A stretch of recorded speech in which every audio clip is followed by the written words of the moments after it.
on the web, and in your hands. This is MDiTV. Is an image worth 1,000 words of medical advice? Would seeing your heart arteries pinched by plaque scare you straight off fast food and TV marathons?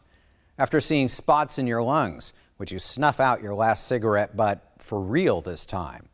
And would an up-close peek at skin cells mutated by ultraviolet rays flip the off switch on that midwinter tanning booth binge? You know what you're supposed to do, but it is hard.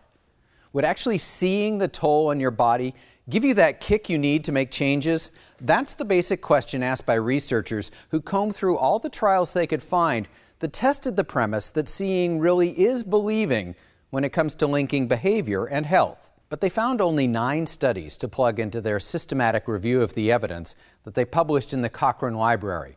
And the image that emerged from their analysis is, well, kind of blurry. It's very hard to change behaviour, so even though it seems quite an appealing idea, but just because these things become cheaper and the technology's going to become better and the images are getting sharper, and it's very early days, really. Lead author Gareth Hollands and his colleagues concluded that the sparse data and the fact that the trials they reviewed tested different kinds of images, from MRIs to X-rays to ultrasound, of everything from the consequences of tanning to diet to medication, just means it's too hard to draw any universal lessons about the motivational value of medical images. When they looked at attempts to discourage cancer-causing tanning, they found one clinical trial that produced positive results. People shown pictures of skin damage were almost 5 times more likely to do self-examinations, as were people who didn't see the skin images. But 4 other studies that used somewhat different methods produced mixed results. Participants shown ultraviolet photographs of their damaged skin reduced their time in the sun or in tanning booths in 2 of the studies, but not in the other 2. 3 trials included in the review used CT scans of heart arteries that were taken to diagnose health problems in cigarette smokers. Showing smokers what their damaged hearts looked like almost tripled quit rates compared to smokers who didn't see the images.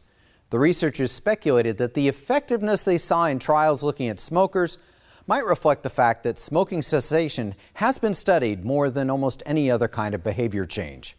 Clinical psychologist Jennifer McClure says although smokers have heard about the health risks, the pictures make it real and personal.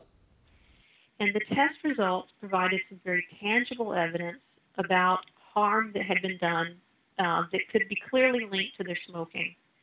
So the feedback was not ambiguous at all. It was very clear-cut, and it reflected actual harm, not just the potential for harm.